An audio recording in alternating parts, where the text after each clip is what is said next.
अब हम स्वामी विवेकानंद के व्याख्यान माला की ओर चलते हैं। सबसे पहले मैं उनका परिचय करा दूं, जिन्हें सुनने का एक सुखद अनुभव आपको प्राप्त होगा। दोनों ही हमारे जो आदरणीय वक्तागण हैं, बेहद अनुभव और जीवन के हर पहलू को उन्होंने इतनी नज़दीकी से देखा है कि आपके जो तार हैं उन तारों से संगीत निकालने की कला इन्हें आती है। तो आज हम तनाव से मुक्ति चाहते हैं, तो स्वामी जी विवेकानंद से हम आदर्श का वो पथ चाहते हैं, तो डॉक्टर वर्मा जी हैं। तो सबसे पहले मैं आपको आदरणीय डॉक्टर ओम प्रकाश वर्मा जी से परिचय करा दूं।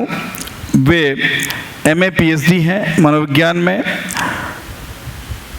क्षेत्रीय अध्ययन एवं अनुसंधान अध्ययनशाला में प्रोफेसर रहे हैं एवं अध्यक्ष, रेक्टर और संकाय अध्यक्ष, कार्य परिषद के सदस्य, निदेशक, प्रबंध संस्थान संचालक, महाविद्यालय विकास परिषद आदि में अपने सेवाएं दी हैं।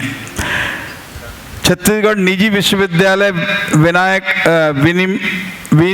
विनिमयक आयोग के अध्यक्ष रहे हैं। प्रोफेसर वर्मा के 40 से अधिक शोध पत्र राष्ट्रीय व अंतर्राष्ट्रीय शोध पत्रों में प्रकाशित है। 23 विद्यार्थियों ने उनके मार्गदर्शन में PhD व DLit की उपाधि प्राप्त की है। तो ऐसे विवेकानंद विद्यापीठ रायपुर के संस्थापक सचिव भी रहे हैं। उनके पिता स्वतंत्रता संग्राम सेनानी थे तथा 3 भाई रामकृष्ण मिशन में सन्यासी हैं। तो निश्चित तौर पे एक प्यास जरूरी है, एक आस जरूरी है, मृत प्राय जिंदगी को विश्वास जरूरी है, पंखों के रहते भी उड़ना ना भूल जाए, पिंजरे के पंछी को आकाश जरूरी है। और यही आकाश देने के लिए मैं आमंत्रित कर रहा हूं आदरणीय डॉक्टर ओम प्रकाश वर्मा जी को आज व्याख्यान के लिए। आदरणीय ओम प्रकाश वर्मा, आध्यात्मिक उत्कर्ष और स्वामी विवेकानंद, उनके सारगर्भित व्याख्यान के लिए आदरणीय वर्मा सर। मंच पर विरासीन परम पूज्यपाद स्वामी निखिलेश्वरन जी महाराज, मंच के सामने उपस्थित परम पूज्यपाद श्रीमद स्वामी विश्वात्मानंद जी महाराज, इस ऑफिसर्स एसोसिएशन के अध्यक्ष माननीय श्री नरेंद्र बंछोर जी, ऑफिसर्स एसोसिएशन के सदस्यगण, देवियों और सज्जनों, आज सवेरे श्रद्धेय श्री पवन शर्मा जी से मेरी बात हो रही थी और मैं पूछ रहा था कितने देर तक बोलना है। तय हुआ कि मैं 30 मिनट बोलूँगा और स्वामी निखिलेश्वरानंद जी 45 मिनट बोलेंगे। ये मैं क्यों बता रहा हूँ? यह मैं इसलिए बता रहा हूँ कि जब लक्ष्य महान होता है तो बड़ी बड़ी कठिनाइयाँ भी बहुत सहजता में बीत जाती हैं। उदाहरण के लिए जैसे मैं कहूँ कि शहर के लोगों को चलने का अभ्यास नहीं होता, पैदल चलने का, तो 1-2 किलोमीटर में थक जाते हैं।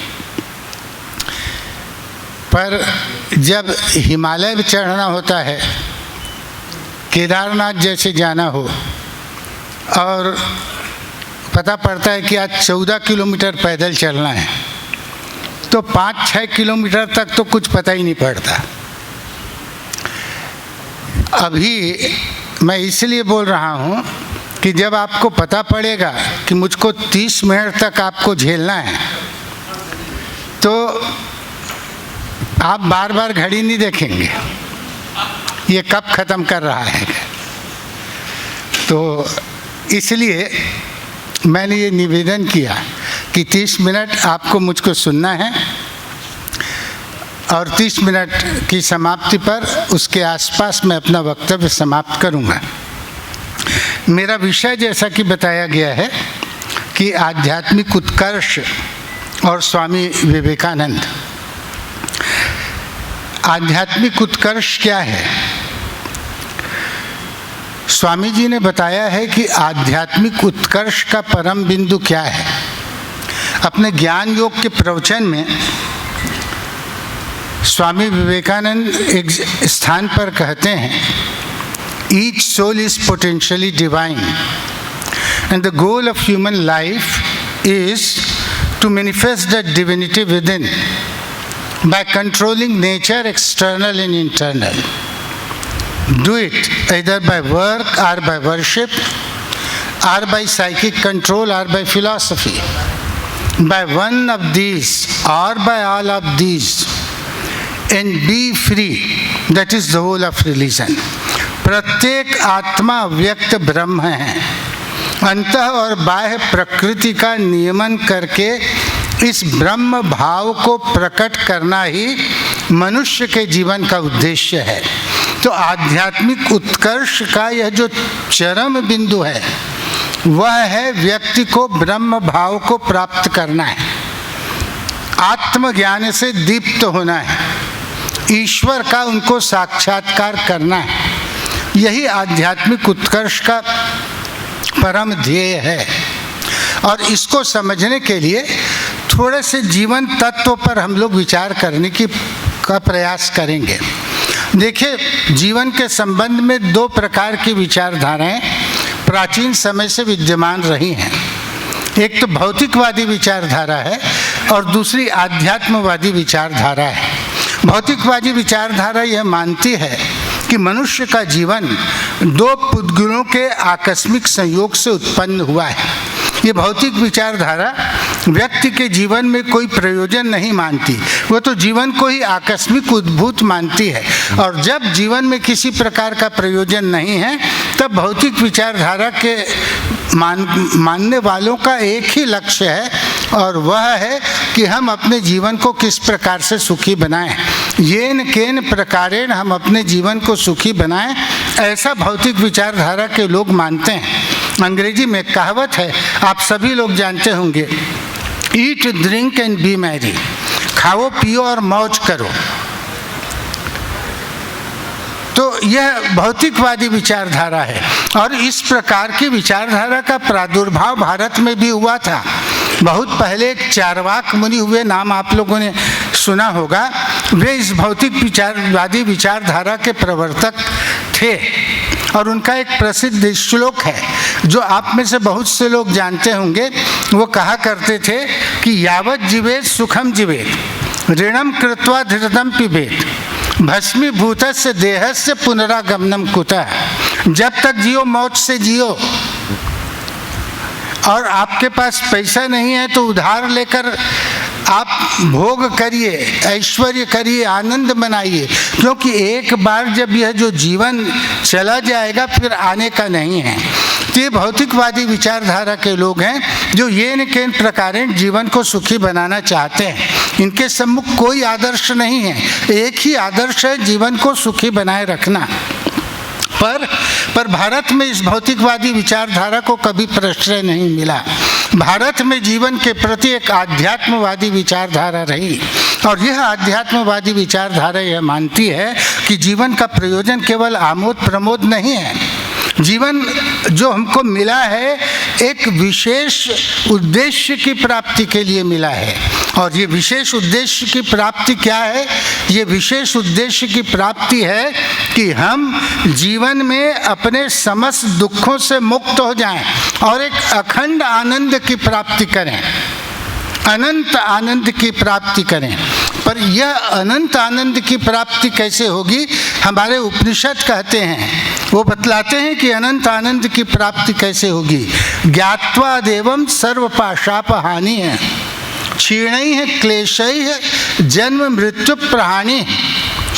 माने उस आत्म तत्व को जान लेने पर, भगवान को जान लेने पर सभी प्रकार के पाशों का, बंधनों का नाश हो जाता है. व्यक्ति जन्म मृत्यु के बंधन से मुक्त हो जाता है। तो यह जो मानव जीवन का उद्देश्य है, यह हमारे शास्त्रों ने बताया है और यही हमारे आध्यात्मिक जीवन का आदर्श है। हम प्रारंभ से ही दुखों से मुक्त होना चाहते हैं। बालक जब माता के गर्भ में आता है तब से उसकी एकमात्र चेष्टा यह होती है कि कैसे वह दुख से मुक्त हो जाए। माता के गर्भ में रहते हुए यदि माता कुछ ऐसी वस्तुओं को खाती है जो बालक को प्रिय नहीं है तो उस गर्भ में रहने वाले बालक को बहुत कष्ट होता है।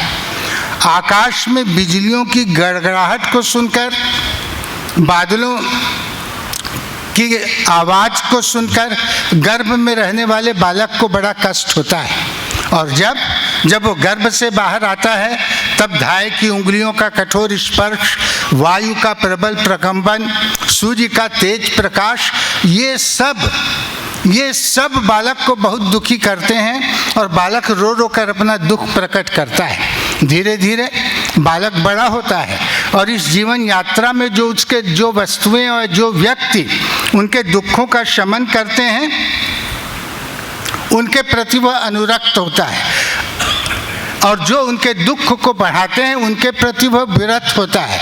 और इस प्रकार उनकी जीवन यात्रा में सुख और दुख से उनको साक्षात्कार होते रहता है। आयु के विकास के साथ साथ और अनुभव की वृद्धि के साथ साथ वह बालक ऐसा अनुभव करता है कि संसार की वस्तुओं में सुख नहीं मिलता है। पहले जब वो छोटा था तब आकाश में रोशनी बिखेरते हुए चंद्रमा को देखकर बहुत खुश हो जाता था। खिलौनों को पाकर वो बहुत खुश हो जाता था। बड़ा होने पर वो आकाश का रोशनी बिखेरता हुआ चंद्रमा, परिजनों का दिया हुआ खिलौना, ये सब उनको आकर्षित नहीं करते।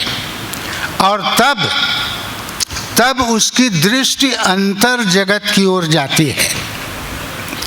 और आध्यात्मिकता का यही प्रथम लक्षण है। अंतर जगत की ओर उसकी दृष्टि जाती है।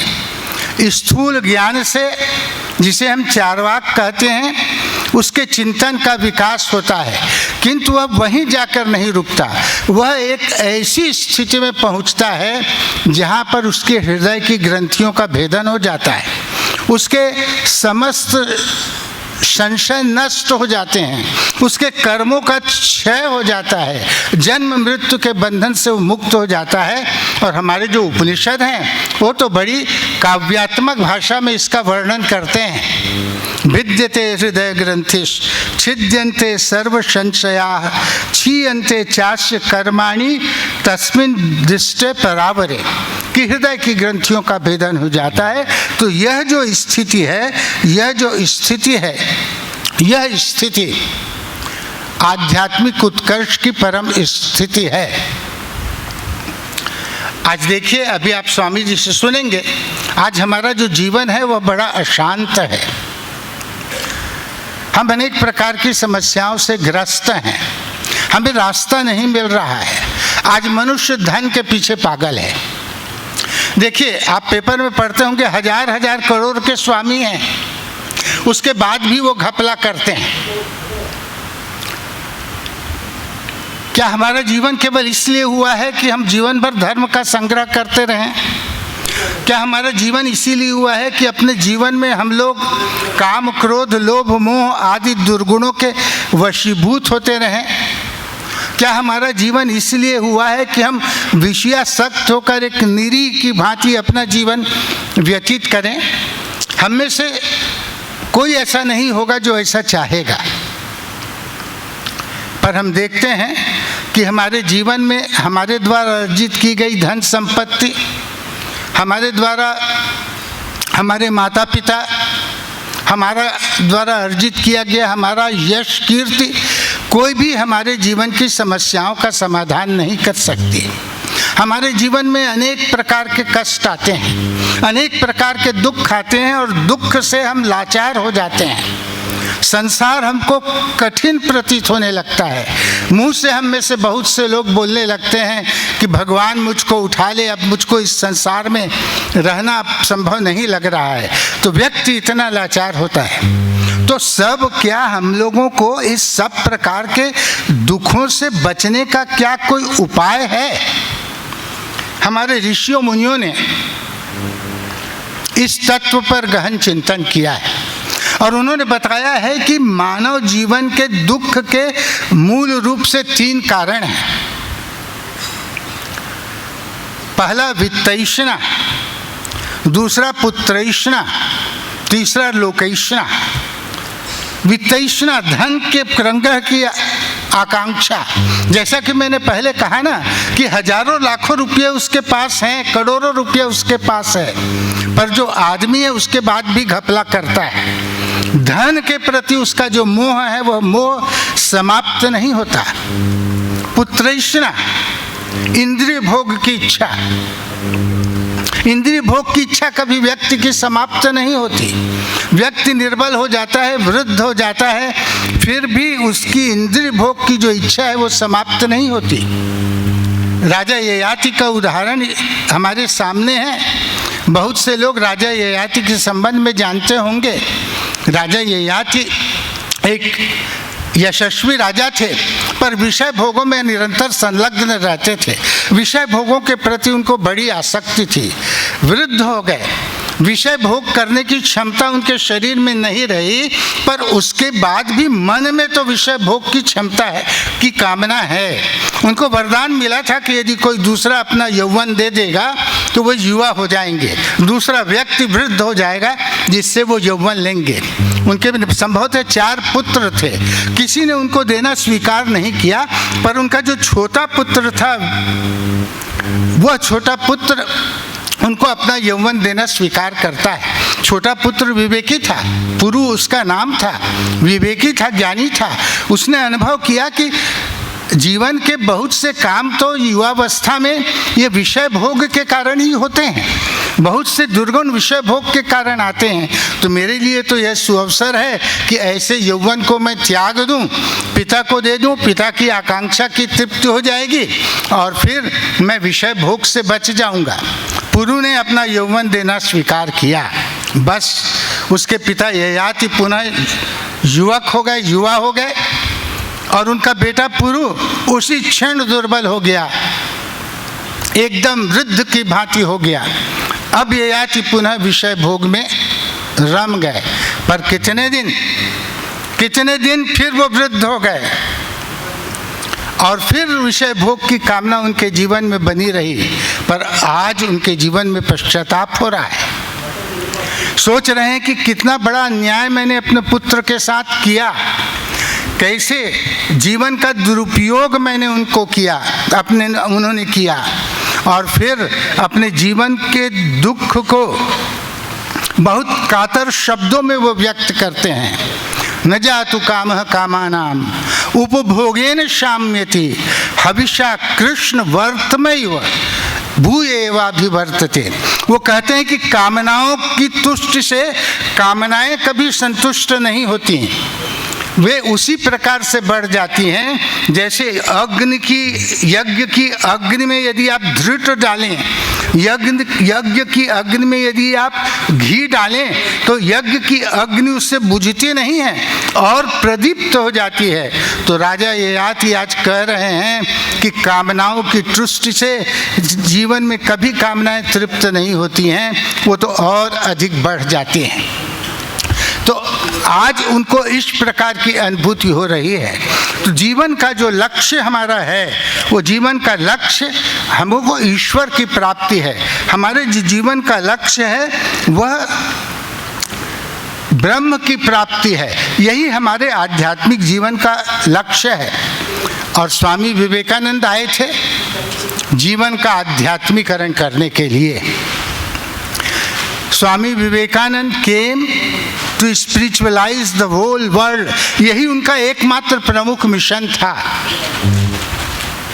अपनी शिष्या भगिनी निवेदिता को एक पत्र में उन्होंने अपने जीवन के आदर्श और मिशन के बारे में लिखा था। उन्होंने लिखा था, My ideal indeed can be put into a few words, that is to preach unto mankind their divinity and how to manifest it in every moment of life. Swami Vivekananda के बहुत से कार्य थे, बहुत से कार्य उन्होंने किए, पर उनके जीवन का जो प्रमुख कार्य था वह बताना, संसार के व्यक्तियों को दिव्यता का अनुभव कराना, कि मनुष्य जाति को बतलाना कि वे दिव्य हैं, उनके भीतर एक दिव्य शक्ति का वास है, यह दिव्य शक्ति प्रच्छन्न है, यह दिव्य शक्ति छुपी हुई है, इस दिव्य शक्ति को प्रकट करना है। यही मनुष्य के जीवन का उद्देश्य है और यही आध्यात्मिक जीवन का परम आदर्श है। हम लोग अपने को निर्बल और निरीह समझते हैं, हम सब ब्रह्म के संतान हैं, हम सब में वही दिव्य शक्ति विद्यमान है जो ईश्वर में शक्ति है। हम अपनी उस दिव्य शक्ति को प्रकट करके ईश्वर के समान सर्वशक्तिमान हो सकते हैं, सर्वगुण संपन्न हो सकते हैं, सर्वव्यापी हो सकते हैं। यही आध्यात्मिक उत्कर्ष का परम चिन्ह है। समझिए, इस आध्यात्मिक उत्कर्ष को स्वामी विवेकानंद प्रत्येक व्यक्ति के हृदय में भेद देना चाहते थे। वे बताना चाहते थे कि उनका जन्म इसीलिए हुआ है कि वे इस ब्रह्म तत्व की अनुभूति कर सकें। आत्मानम बीजानी, अपने आप को जानो, यह हमारे उपनिषदों का शाश्वत संदेश है। और स्वामी विवेकानंद उपनिषदों के इस संदेश को सारे विश्व में फैला देना चाहते थे। उनको विश्वास था कि उपनिषदों का यह संदेश जब व्यक्ति के जीवन में उतरेगा तो व्यक्ति की सारी अज्ञानता, व्यक्ति की सारी निर्बलता, व्यक्ति की सारी दुर्बलता वह समाप्त हो जाएगी। व्यक्ति अपने आप में एक उत्साह, आनंद की अनुभूति करेगा। और इसीलिए वे उपनिषदों के संदेश को सारे विश्व में फैलाना चाहते थे। स्वामी जी कहता थे कि आज तक हमको मनुष्य की दुर्बलता का बोध कराया गया है, अब उसे आत्म तत्व सुनने दो, उसको जान लेने दो कि वह उस आत्मा का स्वरूप है, जो आत्मा जिसको कभी अग्नि नहीं जला सकती, जिसको कभी पानी नहीं गीला कर सकती, जिसको कभी वायु नहीं सुखा सकती।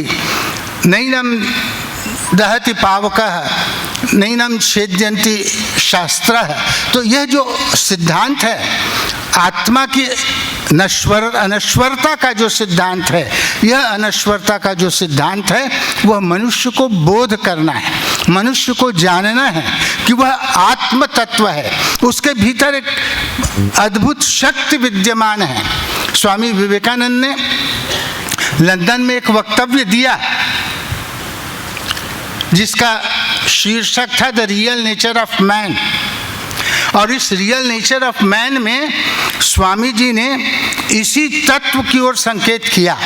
उनके माने भाषण का वही जो प्राइम है, जो उनके भाषण का जो नवनीत है, सार है, माने उनके इन वाक्यों में हम देख पाते हैं। स्वामी जी कहते हैं कि men are taught from their childhood that they are weak and sinners.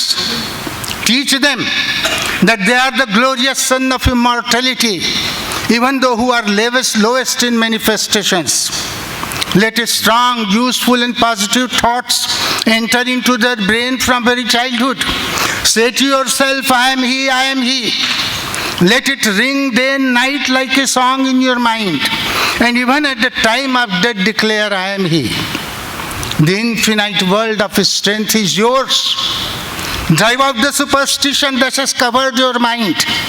Let us be bold. Know the truth. Practice the truth. The goal may be distant, but arise, awake and stop not till the goal is reached. क्षुरस्य धारा निशिता दुरत्यया दुर्गम पथः तत् कवियो वदन्ति उत्तिष्ठत जाग्रत प्राप्य वरान्नि बोधत। कठोपनिषद का यह श्लोक है जो स्वामी जी को बहुत प्रिय था। बार बार वे अपने प्रवचनों में उसका उल्लेख करते थे कि यह जो मानव जीवन है वह बड़ा कठिनाइयों से पूर्ण है, इसलिए हमको इस जीवन का सदुपयोग करना है। जब तक हमको सत्य की प्राप्ति नहीं हो तब तक हमको आगे निरंतर बढ़ते रहना है। तो यह स्वामी जी दिव्यता का संदेश देते थे। अपने गुरु भाई रामकृष्णानंद जी को एक पत्र लिखा स्वामी जी ने, उसमें उन्होंने एक बहुत सुंदर श्लोक संस्कृत का लिखा किन नाम रोदसी सखे त्वयि सर्वशक्ति है आमंत्रयस्व भगवन भगदम स्वरूपम त्रैलोक्यमेतत् खिलम तव पाद मूले आत्मैव हि प्रभवति न जड़ कदाचित। रोते क्यों हो बंधु? सारी शक्ति तो तुम्हारे भीतर है। अरे भगवान, अपनी उस शक्ति को प्रकट तो करो। देखोगे कि त्रिलोकी का जो ऐश्वर्य है वह त्रिलोकी का ऐश्वर्य तुम्हारे चरणों के सम्मुख लुटेगा। स्वामी जी ने एक कविता लिखी, उसका हिंदी ट्रांसलेशन मैं आपको बोलूँगा। जीवन कर्म सहज भीषण है, उसका सब सुख केवल क्षण है। यद्यपि लक्ष्य अदृश्य घूमिल है, फिर भी वीर हृदय हलचल है। अंधकार को चीर अभय दो, बढ़ो साहसी जग विजियो। आगे बढ़ना हमेशा स्वामी विवेकानंद हमेशा आगे बढ़ने की सलाह देते हैं। उनके वक्तव्यों में हमेशा आप पाएंगे कि व्यक्ति को आगे बढ़ने की सलाह देते हैं। आगे बढ़ो, पीछे मत देखो। ईश्वर हमारे साथ है, ईश्वर हमारी सहायता करेंगे, प्रभु हमारे नायक हैं, इसलिए आगे बढ़ो। तो यह जो आगे बढ़ो शब्द है वह स्वामी जी का मूल स्वर है। और आगे कहाँ बढ़ना है? उसी ब्रह्म तत्व को जानने के लिए हमको निरंतर आगे बढ़ना है। तो उस ब्रह्म तत्व को स्वामी जी प्रकट करना चाहते थे। अमेरिका के शिकागो नगर में जब उन्होंने वक्तव्य दिया तो मनुष्य की इसी दिव्यता का गान उन्होंने किया। वहाँ लोगों को बतलाया कि तुम भेड़ नहीं हो, तुम तो सिंह हो। मनुष्य भेड़ तुम नहीं हो, तुम सिंह हो। तुम अमृत की संतान हो। और तूर्य स्वर में, दीर्घ स्वर में स्वामी जी ने उद्घोष किया, शृण्वन्तु विश्वे अमृतस्य पुत्राः आये धामानि दिव्यानि तस्थु वेदाहमेतं पुरुषं महान्तं आदित्य वर्णम तमसा परस्तात् तमे विदित्वाति मृत्युमेति नान्यः पंथा विद्यते अनाय। कि मनुष्यों सुनो, दिव्य धाम देव धाम के वासी तुम लोग सुनो, तुम लोग अमृत के पुत्र हो। मैंने उस परम तत्व को जान लिया है। परम तत्व को जान लेने के बाद अब किसी प्रकार का भय शोक नहीं है और कोई दूसरा रास्ता है ही नहीं। यही एकमात्र रास्ता है, सत्य का रास्ता है। कठिनाइयों से व्यक्ति को कभी विचलित नहीं होना है। कठिनाइयाँ व्यक्ति के जीवन का श्रृंगार करती हैं। निरंतर आगे बढ़ते रहना है। काल से भी व्यक्ति को नहीं डरना है। स्वामी जी ने माँ काली पर एक कविता लिखी और उसमें स्वामी जी लिखते हैं, He who dares misery love and hug the form of death, dance in the destruction's dance, to him the mother comes। साहसी जो चाहता है दुख, जो चाहता है मिल जाना मरण से, नाश की गति चाहता है, माँ उसी के पास आती है। माँ किसके पास आती है? माँ उसी के पास आती है जो काल के वक्ष पर नृत्य करता है, जो काल से रंच मात्र भी भवभीत नहीं होता और काल से बिना भयभीत हुए वह अपने पथ पर निरंतर बढ़ते जाता है। तो यह स्वामी जी के आध्यात्मिक उत्कर्ष का तात्पर्य था। और फिर इस आध्यात्मिक उत्कर्ष के लिए हमारे शास्त्रों ने अनेक प्रकार के साधन बताए हैं। ज्ञान योग बताया है, भक्ति योग बताया है, राजयोग बताया है, कर्म योग बताया है। ये सब मार्ग हैं। व्यक्ति अपने अपने मानसिक संरचना के आधार पर व्यक्ति इन मार्गों को चुन सकता है। इनमें से किसी एक को अथवा सब को चुनकर अपने आध्यात्मिक उत्कर्ष को प्राप्त कर सकता है। यहाँ बहुत से लोग भिलाई स्टील प्लांट में कार्य कर रहे हैं। हम लोग जीवन के कार्यों में संलग्न हैं। तो हम सब के लिए यह जो कर्म योग का मार्ग है, यह कर्म योग का मार्ग उस परम सत्य को पाने के लिए, आध्यात्मिक उत्कर्ष के लिए बड़ा सहज है, बहुत युक्ति संगत है। जिसमें हमारे शास्त्र बतलाते हैं कि हम अपने कर्म को इस भाव से करें कि हम उसको मानो ईश्वर की पूजा के रूप में करें। जैसे पुजारी पूजा का कार्य कितने भक्ति से करता है, वैसे ही जो दायित्व हमको मिला हुआ है उस दायित्व को हम इस भाव से करें कि इसके द्वारा हम ईश्वर की प्राप्ति करेंगे। और इसीलिए गीता में इसकी बड़ी अच्छी चर्चा की गई है। गीता में कहा गया है, 18वें अध्याय में कहा गया है, स्वे स्वे कर्मणि अभिरतः संसिद्धिम लभते नरः। व्यक्ति अपने अपने कार्यों को करते हुए परम तत्व की प्राप्ति कर सकता है। कैसे? स्वकर्मणा तमभ्यर्चम श्रेयान विन्दति मानवा। अपने कर्मों के द्वारा ईश्वर की पूजा करते हुए वह व्यक्ति ईश्वर की प्राप्ति कर सकता है। जो इंजीनियर हैं वो अपने काम को करते हुए ईश्वर की प्राप्ति कर सकते हैं। कृषक अपने कृषि कार्य को करते हुए ईश्वर की प्राप्ति कर सकते हैं। संलग्नता पूर्वक करना है, भगवत समर्पित बुद्धि से करना है, ईमानदारी से करना है। महाभारत में धर्मव्याध की कथा है। वो कसाई था, मांस बेचने का कितना गर्हित व्यवहार करता था। अब देखिए मांस बेचने का कार्य कितना गर्हित कार्य है, पर उसी कार्य को करते करते वह इस भाव से करता था कि यह कार्य तो मेरे को पूर्वजों से मिला हुआ है, अब इसको मैं तो छोड़ नहीं सकता, तो क्या करूं, पर इस कार्य को मैं कितने अच्छे से कर सकता हूं। वो मांस बेचने का कार्य करता था, कभी सड़ा गड़ा मांस नहीं बेचता था, ताजा मांस बेचता था। ग्राहकों को देते समय कभी डंडी नहीं मारता था, सही मात्रा में वो मांस बेचता था। तो ऐसा करते करते उस कार्य को, उस गर्हित कार्य को भी वो भगवत समर्पित बुद्धि से कर रहा था, इस भाव से कर रहा था कि इस कार्य के द्वारा मैं ईश्वर की पूजा करता हूँ। तो वह जो मांस बेचने वाला है वह ब्रह्म ज्ञानी हो गया। और बहुत से आध्यात्मिक साधकों को ब्रह्म ज्ञान की शिक्षा वो देता था।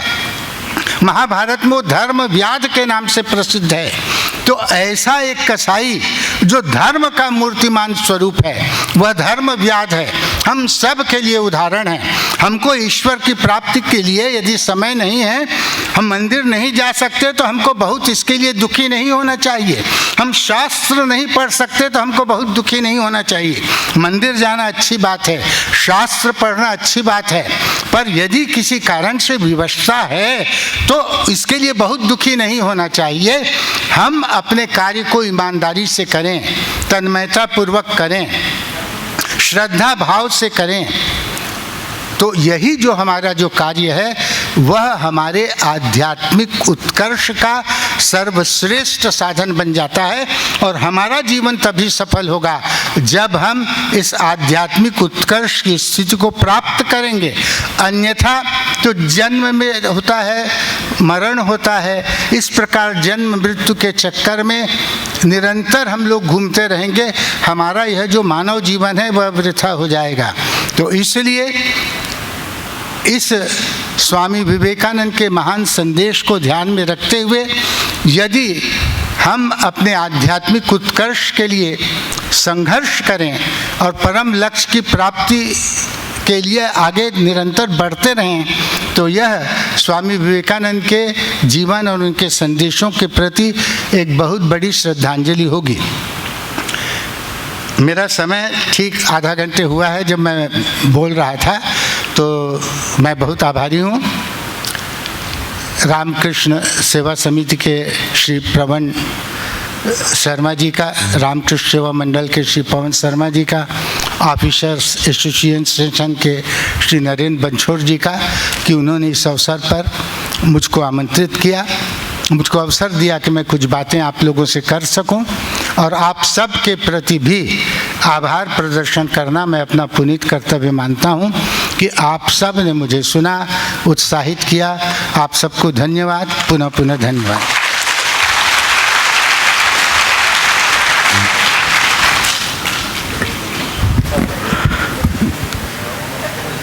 आदरणीय डॉक्टर ओम प्रकाश वर्मा जी का आभार।